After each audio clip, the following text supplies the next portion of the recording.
King Charles III has confirmed that neither he nor Queen Camilla will make Buckingham Palace their permanent residence after its extensive renovation is completed, bringing to a close a royal tradition that has existed since Queen Victoria first moved into the palace in 1837.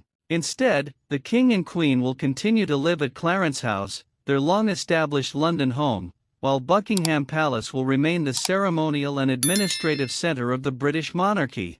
The announcement from Buckingham Palace marks one of the most significant changes to royal living arrangements in modern history and signals a new direction for the monarchy.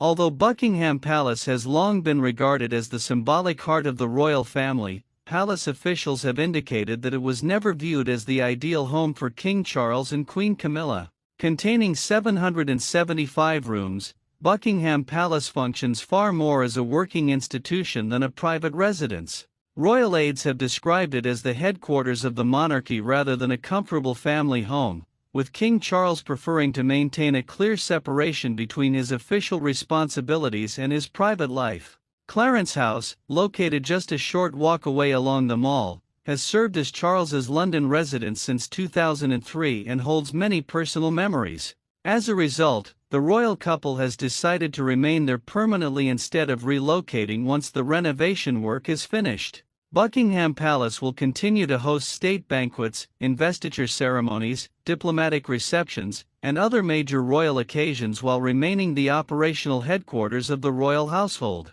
One of the main reasons behind this decision is to improve public access. With no reigning monarch living in the private apartments, officials intend to make more areas of Buckingham Palace accessible to visitors throughout the year instead of restricting access mainly to the annual summer opening. The move is in keeping with King Charles's long-standing vision of a more modern and streamlined monarchy while preserving one of Britain's best-known landmarks as both a working institution and a historic attraction. Buckingham Palace has been the monarch's official London residence since 1837, when Queen Victoria became the first sovereign to live there. Originally constructed as Buckingham House and purchased by King George III in 1761 for Queen Charlotte, the building was gradually enlarged into the world-famous palace seen today. For almost 2 centuries, every reigning monarch has lived at Buckingham Palace until now.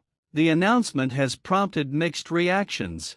Supporters believe the decision is another example of King Charles modernizing the monarchy by making one of Britain's most iconic buildings more accessible to the public while allowing it to function primarily as the monarchy's official headquarters. Critics, however, have questioned the decision in light of the taxpayer-funded £369 million Buckingham Palace resurfacing program. Some argue that such a substantial public investment is difficult to justify if the monarch ultimately chooses not to reside there. The decision could have consequences that extend beyond King Charles's reign. Reports have suggested that Prince William is also not keen on making Buckingham Palace his permanent home, raising the possibility that the palace could continue to serve solely as a ceremonial and administrative center for future monarchs rather than a family residence. If that ultimately becomes the case, King Charles's decision may represent the beginning of a lasting change in the way Britain's royal family uses its most famous palace,